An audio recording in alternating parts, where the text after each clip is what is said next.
Yan. Tama yung desisyon mo. Tama ka nang napiling pindutin. So welcome back sa lahat ng mga luma at sa mga bago naman. Kung bago ka lang dito sa channel natin, maganda mag-start ka muna dun sa part 1 hanggang umabot ka dito sa part 5. Tapos abangan mo yung part 6. Okay? So ayun, alam kong inip na kayo at gustong-gusto nyo na itong mapanood. So eto na, part 5 na tayo mga bossing. Let's go!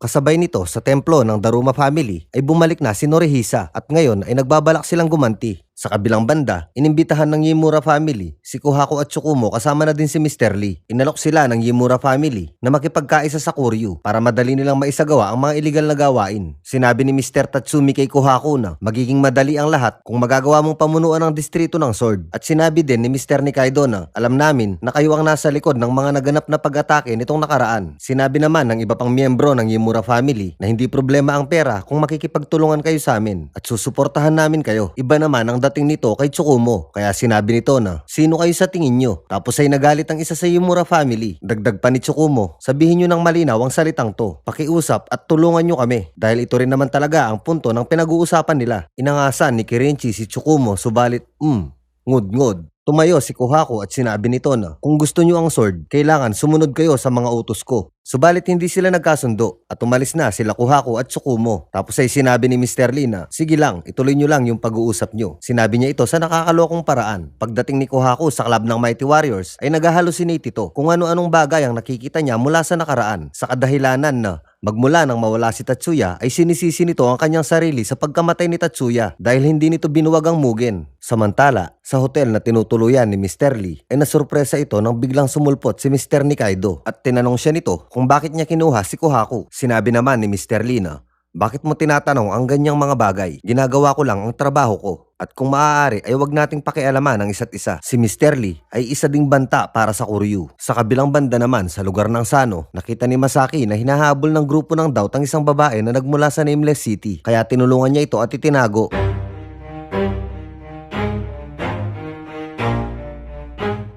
Nang mawala na ang mga humahabol sa babae, sinabi nito kay Masaki na pwede bang isama mo na lang ako? Napatanong si Masaki kung saan niya ito isasama. Sinabi naman ng babae na kahit saan pwede, kung saan mo gusto. Tapos ay nakaisip ng ewan si Masaki at pumayag na ito. Subalit nang aalis na sila ay nawawala ang motor ni Masaki. Samantala sa Itokan, tinawagan ni Kuhako si Cobra at pinapunta niya ito sa dating hideout ng mga Mugen. Ito ang unang pagkikita nila magmula nang nawala si Kuhako. Sinabi ni Kuhako na magmula ngayon, susunod na sa utos ko ang Sano Hoodlum Squad. Nagulat si Yamato at tinanong nito si Kuhako kung ano ang ibig sabihin nito. Sinabi ni Kuhako na sasakupin ko ang sword. Sinabi naman ni Cobra na wag mong sabihin ikaw ang may kagagawan sa mga nangyari nitong nakaraan. Sinabi naman ni Kuhako na ano naman ngayon kung ako? Nang lumapit si Yamato ay sinaktan siya ni Kuhako. Tinanong siya ni Cobra kung ano ang nangyayari sa kanya. Sinabi ni Kuhako na gusto nyo ba akong labanan? Gawin nyo na lang kung ano ang iuutos ko. Sa kabilang banda naman sa container yard, naghahanda ang mga tauhan ni Ryu para sa isang pag-atake. Subalit umaaligid na din pala ang Rude Boys. Kasabay nito, sinabi ni Ryu kay Tsukumo na medyo matagal ka ding natulog. Madami ng pagbabago ang naganap at inimbitahan niya ito para ipakita ang tinutukoy niyang pagbabago. Napansin kagad ni Ryu ang mga umaaligid na Rude Boys at umaayon sa sitwasyon ng kanyang plano. Pagdating nila sa lugar na sinadya ni Ryu ay naglabasan na ang Rude Boys.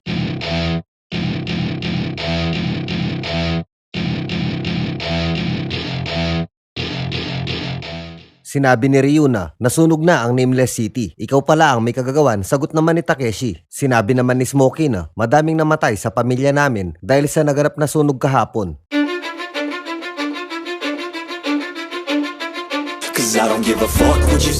At ngayong araw ay pagbabayaran mo ito. Nang papalapit na si Smokey para umatake ay biglang naglabasan ang mga tauhan ni Ryu.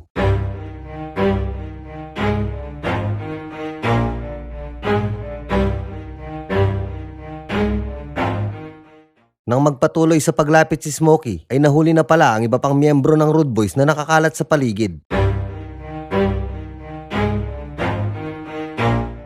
Nangyayari ang lahat ayon sa plano ni Ryu at ito ang sumunod na pangyayari.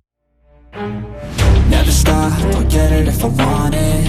Gotta make to myself a promise. I won't quit, keep going till I got it. I won't give up till I'm on top. Yo, no, I ain't the type to give up. If I do something... Sinabi ni Tsukumo kay Ryu na ito ba ang gusto mong ipakita sa akin, ang paglaban ng hindi patas. Sinabi ni Ryu na hindi, nagsisimula pa lang ito. Tapos ay naglabas ng mga bote ang mga tauhan ni Ryu. Till I get what I want, I turn a business out of nothing into something I love. I got a poker face, but honestly I'm not one to bluff. I flip a switch, never miss, man, I always stay up. Don't let them see you, bitch, always have a plan and stay tough. This life ahead of you ain't easy, it was built to be rough. But that's what makes a personality, is tragedy, bro. So keep your head on your shoulders, now we ain't out here moving rocks, we out here moving. Sinabi ni Ryu kay Tsukumo na ang mga taong nabubuhay sa ganitong klase ng lugar ay madali lang talunin. Hindi gusto ni Tsukumo ang ganitong klase ng laban kaya umalis na lang ito. We ain't getting posterized, we out here making posters and we ain't got nothing to hide. We move forward like soldiers, you better wake up for the pay stub or you'll pay up. Don't make love to the... Agrabyado ang Rude Boy sa ganitong klase ng laban kaya tinawag ni Smokey si Takeshi at itinuro ang tangke ng tubig. Game up, change up, rearrange stuff to your greatness. Famous for the way up, play the game, bruh. Never stop, I'll get it if I want it. Gotta make to myself a promise. I won't quit, keep going till I got it. I won't give up till I'm on top, yeah. You know I'm always honest, there ain't no way I'm ever stopping. I won't quit, keep going till I got it. I won't give up till I'm on top, I'm always flirting with pain, she likes to hurt me and maim. I'm always working to change, but she's still lurking the same. I keep on building a dynasty while the haters be trying me, but they hate from inside. You see, hate themselves in society, so I let them speak quietly while my actions speak quiet. See, they be hiding in privacy with the screen on the identity to hate someone who's trying to be whatever they would like to be. We all feel the anxiety, we make our own rivalries. Yo, so where is all the positivity? I feel like we all just hate on everything, it's killing me. Thoughts build quick, causing different possibilities. Negative thoughts will cause different disabilities. So do better, work hard under pressure. If you got no time, work smarter than ever. Don't ever let them tell you that you can't. Habang tumatakas si Smokey, sinumpong ito ng kanyang sakit. At sinabayan pa ng pag-atake ni Ryu na may gamit na sandata at ito ang nangyari. Cause I don't give a fuck what you say. Yeah, I'ma do shit my way. So you can go kick rocks, I'ma stack bricks up, build what I want to make. Yo, I got a lot of shit to say, so I'ma do this every day. I'll be writing things until I'm fucking buried in my... Sa bingit ng kamatayan, ay biglang dumating si Hiroto ng Amamiya Brothers. So they put 'em on display, oh yeah, I rap with a certainty. I have a sense of urgency, a message for eternity, for everyone internally. I had some people burning me, but now they fucking learn to see I ain't the one to fuck with. Now they looking nervously and I don't really... Tapos ay tinulungan niya si Smokey. Tinanong ni Smokey kung bakit nandito si Hiroto. Sinabi naman ni Hiroto na, nandito ako dahil may kailangan ako sa'yo. You're gonna need some therapy. I got the motherfucking recipe. I've been cooking up hits, I'ma leave a legacy. You'll be looking... Tapos ay dumating din si Ice at nagsimula silang umatake. Cause I don't give a fuck what you say.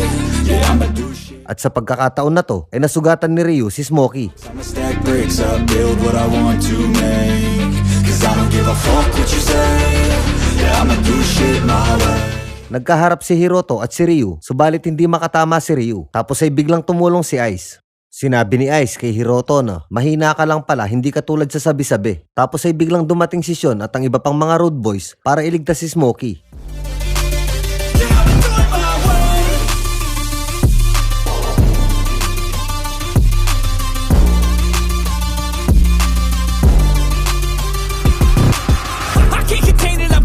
Bago umalis si Hiroto, sinabi nito kay Ice na, tatandaan ko ang pagmumukha mo. Samantala sa lugar ng Sano, problemado pa rin si Masaki dahil nawawala ang motorsiklo nito at wala din si Hiroto. Tapos ay biglang dumaan ang Rude Boys at sumunod naman si Hiroto.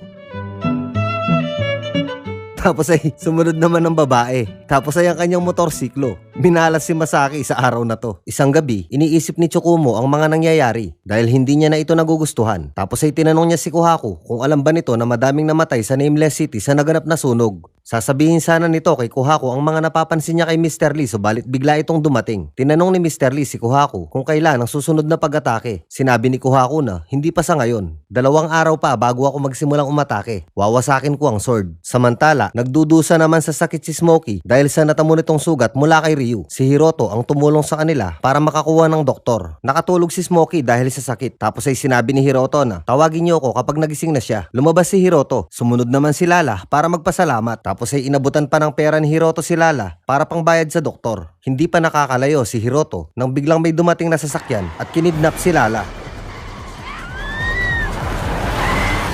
At ito, ang grupo ng Doubt. Sa kabilang banda naman, nalulungkot ang dalawang magkaibigan na si Cobra at Yamato dahil ngayon lang nila nakitang ganon si Kohaku. Si Kohaku ang klase ng tao na hindi kayang manakit ng kaibigan, kaya nagtataka ang dalawa kung bakit nagkaganon ito. Maya-maya ay dumating si Tsukumo at sinabi nito na may hihilingin akong pabor sa inyo. 2 araw magmula ngayon ay magdadala si Kohaku ng 500 katao mula sa Doubt at Mighty Warriors para wasakin ang sword. Ang ibig sabihin ni Tsukumo ay gusto nito na lumaban ang Sano Hoodlum Squad at ang iba pang mga gang sa distrito ng Sword para protektahan ang kanilang lugar. Tinanong ni Yamato kung bakit ito ginagawa ni Kohaku. Sinabi naman ni Tsukumo na gusto nitong maghiganti laban sa Koryu. Sinabi ni Cobra na kung maghihiganti siya sa Koryu, bakit kailangan niyang atakihin ang Sword? Kaya inaatake ni Kohaku ang Sword dahil isa ito sa mga kondisyon ni Mr. Lee. Dahil nalaman ni Kohaku mula kay Mr. Lee kung sino ang tunay na pumatay kay Tatsuya. Ang tunay na salarin ay isa sa miyembro ng Koryu. Ang pagwasak sa Mugen ay isa lamang sa plano ng Koryu ayon kay Mr. Lee. Ipinakita nito ang mga ebidensya at nandito ang larawan ni Mr. Nikaido. Tapos ay sinabi nito na kung gusto mong maghiganti ay matutulungan kita. Ipinakilala ni Mr. Lee si Kohaku sa kanyang ama. Siya si Mr. Chang. Sinabi nito na ang plano namin ay wasakin ang Koryu sa pamamagitan ng pagsakop sa distrito ng Sword. Dagdag pa ni Mr. Lee, pareho tayo ng balak na mapabagsak ang Koryu. Tapos ay sinabi nito na pwede mo silang gamitin. Ito ang Mighty Warriors sa Tang Doubt. Binabayaran ni Mr. Lee ang Mighty Warriors sa Tang Doubt para magamit sila ni Kohaku sa laban. Ito ang lahat ng dahilan kaya napapayag ni Mr. Lee si Kohaku na wasakin ang Sword at maghiganti sa Koryu. Bago umalis si Tsukumo, binigay nito ang isang susi kay Cobra at sinabi nito na pagkatapos ng mga problemang ito, ibigay mo ito kay Kohaku. Sa club naman ng Mighty Warriors, sinabi ni Kohaku kay Mr. Lee na pagkatapos kong pamunuan ng Sword, ang susunod na target naman ay ang Koryu. Sa kabilang banda naman, sinabi ni Hiroto kay Smokey na may katanungan sana ako sa'yo.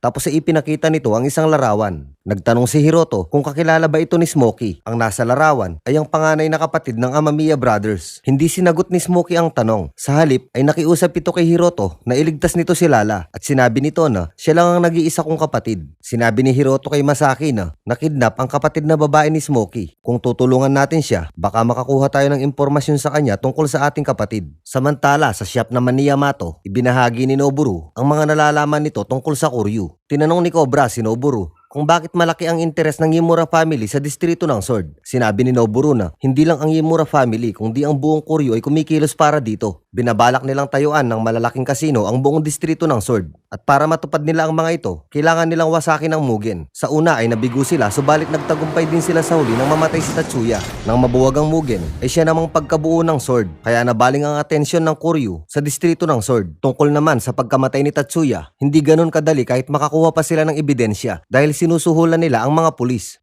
Sinabi ni Noburu na kapag nawasak ang Sword ay siguradong si Kohaku na ang isusunod nila dahil sa umpisa pa lang naman ay si Kohaku na talaga ang target nila. Subalit iniligtas ito ni Tatsuya kaya si Tatsuya ang napahamak. Nagtataka si Cobra kung paano nagkaroon ng maraming tauhan si Kohaku kaya nagagawa niya ang lahat ng ito. Sinabi ni Noburu na sa palagay ko ay tinutulungan siya ng foreign mafia. Ang tinutukoy ni Noburu ay ang Chanson Group na pinamumunuan ni Mr. Chang at ng kanyang anak na si Mr. Lee. Dagdag pa nito, pagkatapos ni Kohaku sa distrito ng Sword, siguradong ang susunod na laban ay sa pagitan ng foreign mafia at Koryu. Ngayon ay naiintindihan na ni Cobra at Yamato kung bakit nagkaganito si Kohaku. Balak nitong gumanti sa Koryu sa tulong ng foreign mafia. Sinabi ni Noburu na kahit sino sa kanila ang magtagumpay ay siguradong magdudusa ang distrito ng Sword. Samantala sa Itokan, nakiusap si Naomi kay Yamato na pigilan nila si Kohaku dahil ayaw ni Tatsuya ang paghihiganti. Kaya nagdesisyon ang Sano Hoodlum Squad at ang iba pang gang na lumaban at pigilan si Kohaku. Nang aalis na sana si Cobra at Yamato para umatake, kahit dalawa lang sila, ay biglang dumating ang 3 kulokoy. Walang balak si Cobra na isama ang Sano Hoodlum Squad dahil ayaw nito na masaktan ng kanyang mga kaibigan. Subalit dahil sa pangungonsensya ng 3, ay pumayag na din si Cobra at sinabi nito na ang laban na to ay para sa mga taong namatay sa Nameless City at sa laban na to ay nakataya ang ating mga buhay. Sinabi naman ni Dan na ang Sano Hoodlum Squad ay nakahanda kahit ano pa ang mangyari. Sinabi ni Cobra na tawagin niyo ang lahat ng Sano Hoodlum Squad.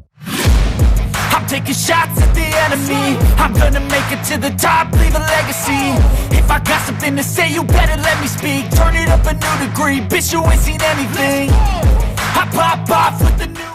Si Murayama naman ay nagbabalak tumulong ng mag-isa. Subalit hindi niya alam ay sinundan pala siya ni Furuya at ni Seki. Tapos ay nadaanan sila ng Sano Hoodlum Squad. Sinabi ni Dan na, bakit tatatlo lang kayo? Hindi ba ang dami niyong miyembro? Sagot naman ni Murayama na, walang kinalaman dito ang Oyahay. Dagdag pa nito, ayoko silang isama sa ganitong mapanganib na laban.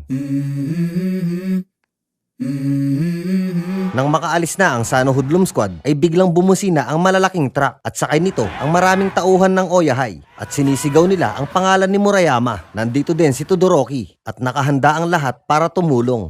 Sinabi ni Todoroki na, Hoy Murayama, huwag kang sumusugod ng mag-isa. Sinabi naman ni Murayama na, Bastardo, tawagin mo akong Mr. Murayama. At dito ay nagkasundo na ang dalawang ito at nananabik sila sa paparating na laban. Tapos ay dumating na din ang White Rascals. Sinabi ni Rocky na, kapag nawasak ang sword, sino pa ang puprotekta sa lugar na to at sa mga tao dito? At papunta na din ang iilan sa mga Rude Boys para lumaban at iligtas si Lala. Tapos ay paparating na din ang buong grupo ng Daruma family. Sa laban na to ay makukumpleto at magtutulong-tulong ang 5 pinakamalakas na gang sa distrito ng Sword. Ang 5 grupo na to ay may pare-parehong layunin. Ito ay para lumaban at pigilan si Kohaku.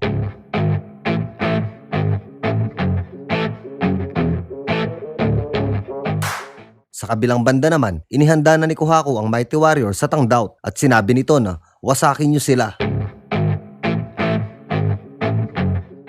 Sa unang pagkakataon ay nagsama-sama at nagtulong-tulong ang 5 pinakamalakas na gang sa distrito ng Sword para lumaban sa masamang balak ng mga mafia. I feel like I'm losing my mind. Is everybody in the world blind? Please Lord give me a sign, a sign. Are you ready, everybody? I feel like I'm losing my mind. Is everybody in the world blind? Please Lord give me a sign. At nang nakahanda na ang lahat ay nagsimula na silang umatake at ito ang nangyari. Let's go! Cause I don't give a fuck what you say. Yeah, I'ma do shit my way.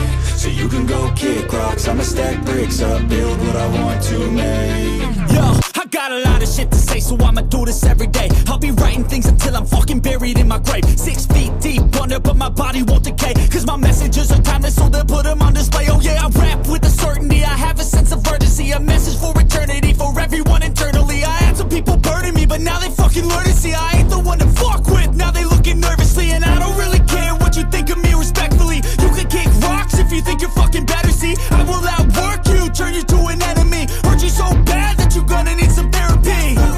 I got the motherfucking recipe, I've been cooking up hits, I'ma leave a legacy. You'll be looking small when you're standing right next to me. I'm 5'10", bitch, but I'm 10 feet Cause I next don't to give me. a fuck what you say. Sa kalagitnaan ng laban ay talagang mapapansin mo dito na nagkakasundo na at nagtutulungan ang mga miyembro at leader ng iba't ibang gang sa distrito ng Sword. Yeah, I'ma do shit my way. So you can go kick rocks, I'ma stack bricks up, build what I want to make. Cause I don't give a fuck what you say. Yeah, I'ma do shit my way. So you can go kick rocks, I'ma stack bricks up, build what I want to make. Yeah, I'ma do it my way.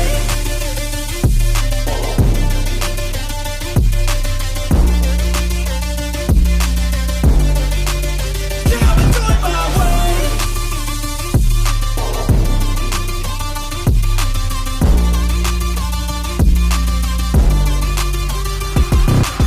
I can't contain it, I'm coming out with a statement. You really changed, man, all your music and arrangement. You don't know shit, shut your mouth, you can save it. I'm the same dude that got his come up from the basement. 100 songs, 100 weeks, didn't change it. Experiments, development, intelligence, and patience. I'll do it all again, cause I never feel complacent. Let's keep the good vibes, positivity's contagious. I'm never looking back, cause I made a life that's passionate. A college graduate suppressing all his talents, yeah. He found a way to go and change, become an advocate. For taking control of your life, go out and battle. And you think you have a dream, then act on it. Get after it, get out your head and fucking capture it. You got one life to master it. Don't give up on your future, we all start losers. We're all late bloomers, gotta Cause I struggle don't through give the a fuck sewer. what you say. Yeah, I'ma do shit my way.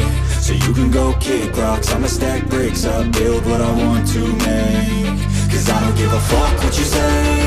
Yeah, I'ma do shit my way. So you can go kick rocks, I'ma stack bricks up, build what I want to make. Yeah, I'ma do it my way.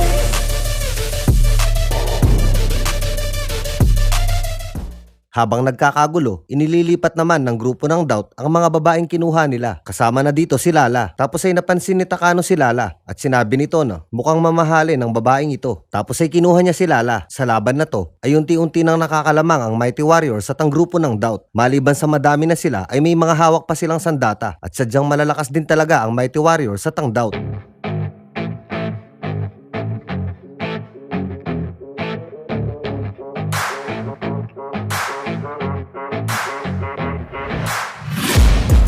Taking shots at the enemy. I'm gonna make it to the top, leave a legacy. If I got something to say, you better let me speak. Turn it up a new degree, bitch, you ain't seen anything. I pop off with the new rock, electronic, blow the sonic roof up. I'm too honest when I take a few shots. They're too toxic, need to take the noose off. And you cannot save me, 'cause I don't need saving. It's everything I've been chasing, all here for the taking. Don't wanna test your luck with me, I think I've had enough disease. I'm sick of all the bad thoughts, people who are half-nots. You are not as tough as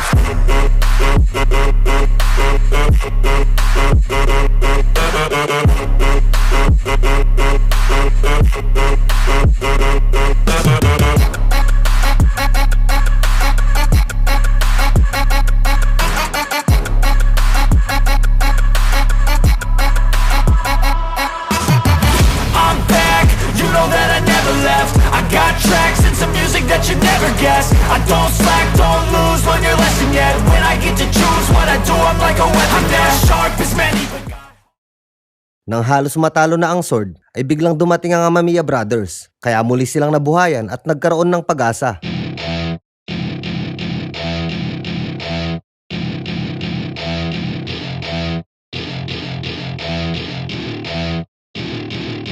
welcome to my party, we're just getting started. A life is a dream or a nightmare scarring. Hand me a drink cause I think I'm going all in. Get me a shrink who can catch me when I'm falling. Cover up my scars, flip the handlebars, crashing in my car, wake up in a bar. I'll be a superstar, just on my avatar. This world is so bizarre, empty out the reservoir. Yeah, I'm taking 6 shots, yeah, straight to the face. And I wanna get lost, I'm sick of this place. Don't know how to stop when I'm feeling this way. So I'm taking 6 shots till I'm feeling okay. I think I'm going crazy, don't think I'll get home safe. so I'm taking 6 shots all straight to the face. I'm taking 6 shots, are you coming with me? I'm taking 6 shots, yeah, straight to the face. And I wanna get lost, I'm sick of this place. Don't know how to stop when I'm feeling this way. So I'm taking 6 shots till I'm feeling okay. I think I'm going crazy, don't think I'll get home safe. So I'm taking 6 shots all straight to the face. I'm taking 6 shots, are you coming with me? Sometimes you need to let loose, grab juice, get goose, tattoos, taboos, get screwed. Loosen up, buttercup, all those hate comments will never make you feel enough. We're all adequate graduates, heart full of calluses, but we know calculus. Damn, ain't that fabulous? Can't wait to apply all those mathematicus. But we can't get a job that pays us enough. I'm about to pop off. Fuck you, you're lost. We all know that we never really want a boss. So I'ma do what I want to, something I can't undo. Yeah, I'ma do what I want to, something I can't undo. I'm taking 6 shots, yeah, straight to the face. And I wanna get lost, I'm sick of this place. Don't know how to stop when I'm feeling this way. So I'm taking 6 shots till I'm feeling okay. I think I'm going crazy, don't think I'll get home safe. So I'm taking 6 shots all straight to the face. I'm taking 6 shots, are you coming with me? I'm taking 6 shots, yeah, straight to the face. And I wanna get lost, I'm sick of this place. Don't know how to stop when I'm feeling this way. So I'm taking 6 shots till I'm feeling okay.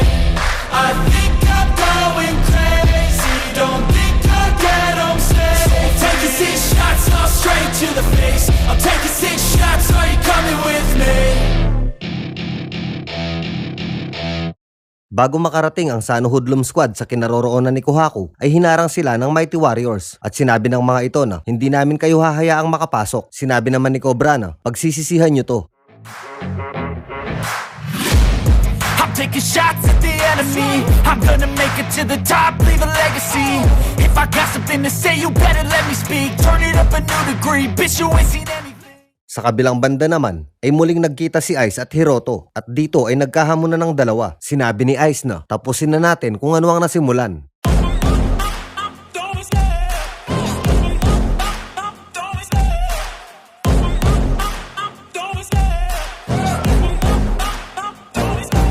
Love the chase and the hunt, and I set the pace when I'm running. I always take what I want and I always give it 100. Don't need a bank, no I'm funded. Play the game like it's nothing. I'm always thankful for something. Don't take for granted, stay humble. Now wake up, it's time to look at the enemy. Look in the mirror if he is no friend to me. It's not working out, maybe it's the chemistry. It's time to break up so I can make a better me. Better believe in your mind, cause it's everything.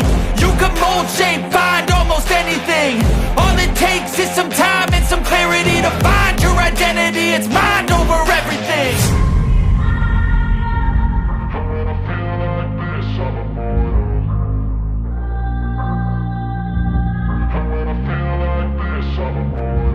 And when I feel like this, I'm immortal. When I feel like this, I'm immortal. When I feel like this, I'm immortal. When I feel like... Kasabay nito, hindi na makapagpigil si Tsukumo dahil sa mga nangyayari. Kaya kinausap niya si Kohaku para pigilan. Subalit buo na ang loob ni Kohaku para maghiganti sa Kuryu. At sinabi nito na, wag mo kong hadlangan. Tapos ay ito ang nangyari.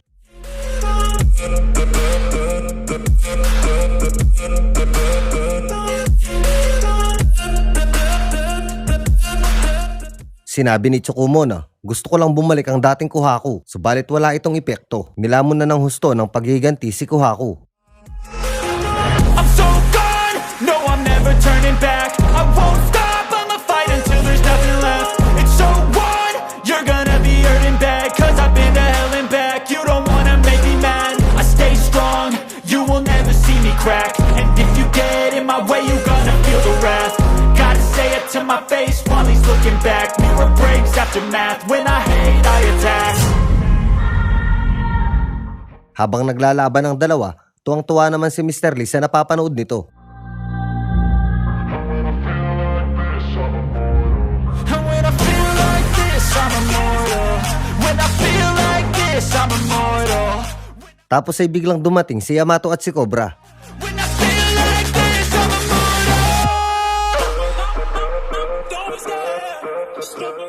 Sinabi ni Yamato na, lalabanan ka namin at nakahanda kami, dagdag naman ni Cobra. I'm so gone, no I'm never turning back. I won't stop, I'ma fight until there's nothing left. It's so on, you're gonna be hurting bad. Cause I've been to hell and back. You don't wanna make me mad. I stay strong, you will never see me crack. And if you get in my way, you gonna feel the wrath.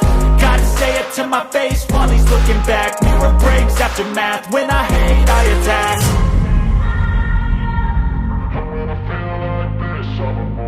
Sinabi ni Kohaku na, ito na ang katapusan. Sinabi naman ni Cobra na, ang Mugen ay hindi nang iiwan ng kaibigan kahit kailan. Kahit labag sa kalooban nila ang laban na to, ay nagpatuloy pa rin sila dahil may kanya-kanya silang ipinaglalaban.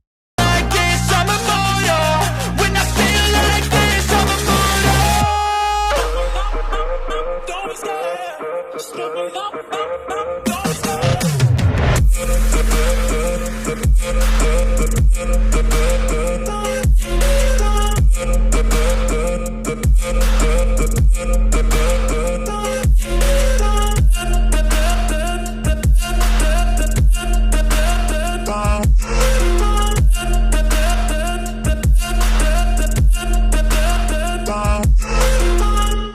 Dala ng pagmamahal nila sa isa't isa bilang magkakaibigan ay naaalala nila ang mga nakaraan noong buo pa ang Mugen.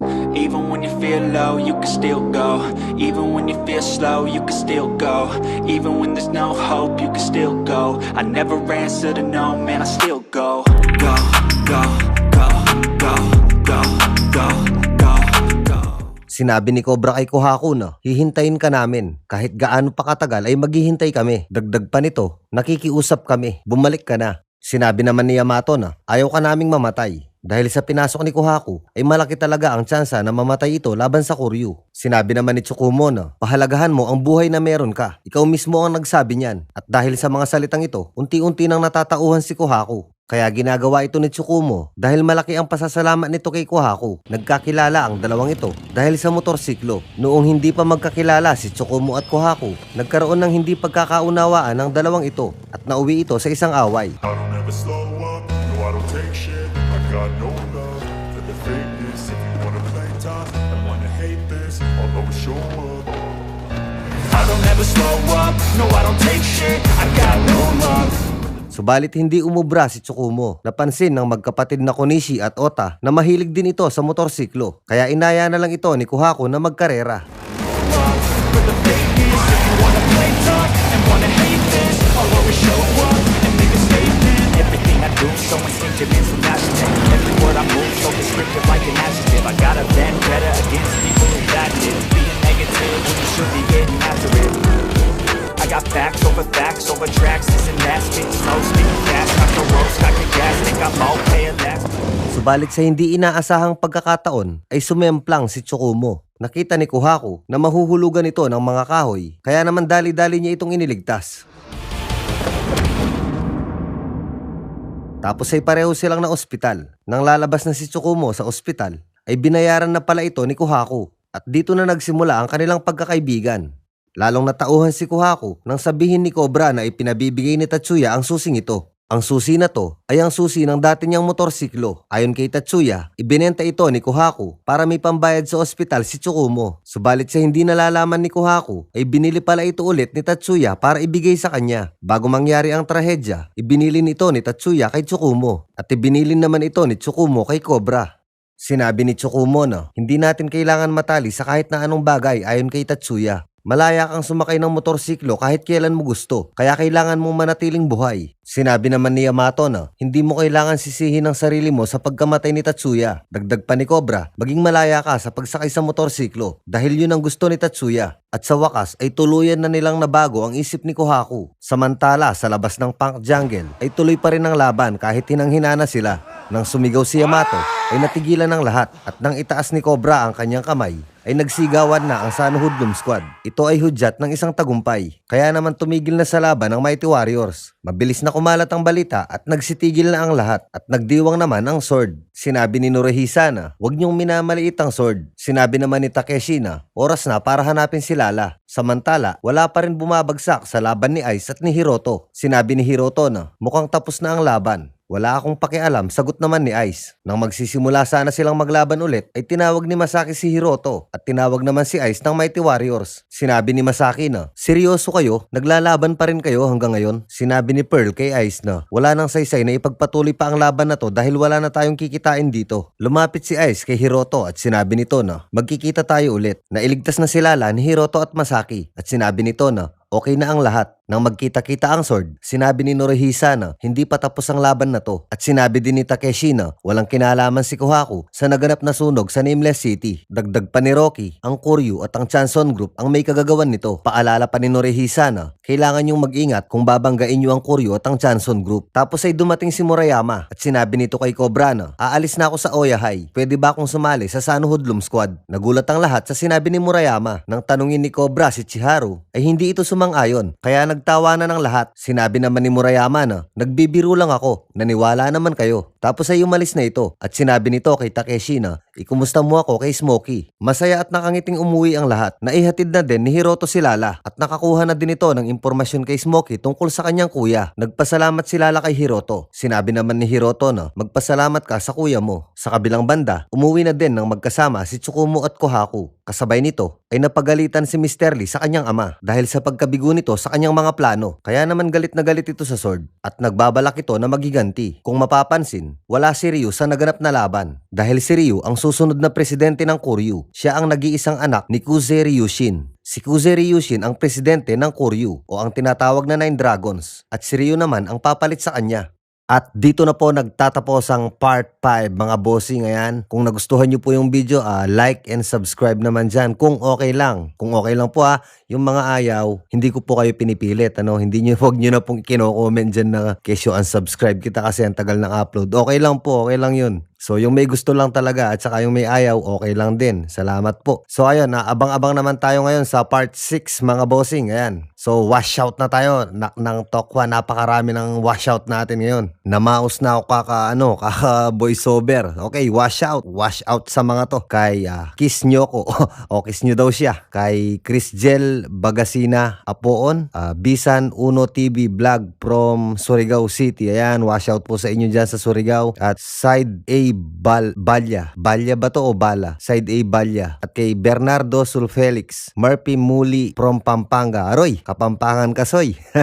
Washout kaya ka washout. Sana manalbya ka palagi ka rin video tamo na. At kay, ayan, washout din kay Joel Kagyat, Mojahid Balabaran. Mojahid ba yun? Mohahid Balabaran. At kay Kevin Rotone, Almel. Hirap talaga ako mag-pronounce ng mga pangalan tsaka apelyido. Okay, washout kay Almel Mensidor, gwapong kay gwapong Keirel.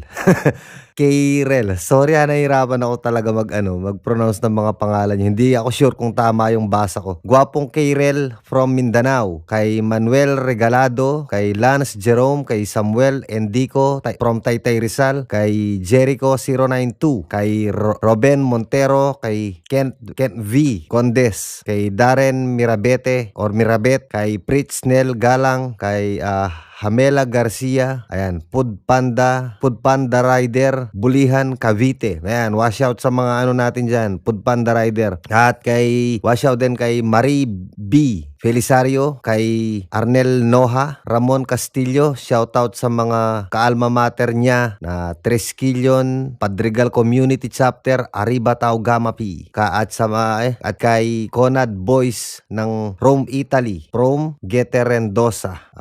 Washout din kay Royalty Mas, kay Jeffrey Abunda, ano mo si Boy Abunda, kay Argel Bustillos, kay John Ray Arenkin, kay Ira Maloles, kay Haji Moto Vlogs, kay Timothy Beroy, kay 05 YT YouTube, kay 05 YT na Y at sa Ati, kay Francis U Bailon, kay Michael Angelo Zuniga, at kay Lulu Fieror. Tama po ba? Lulu Fieror. At kay J-Red Camo. So ayun, natapos din ang ating mga washout. Napakarami po natambak dahil medyo natagalan yung upload. At makikita nyo naman, napakahaba nitong video, 30 minutes plus po siya. So sa mga naghintay, maraming salamat sa inyo. Sa mga nagtiyaga. Doon naman sa mga hindi makapaghintay, pasensya na, pasensya pa rin. Hingi pa ako ng pasensya sa inyo, pero wag nyo akong pinagmamalakihan. Kung ayaw nyo dito, okay lang po sa akin.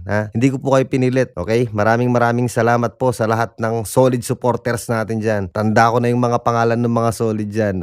Sana hindi po kayo magsawang sumuporta. Okay, abang po tayo sa part 6.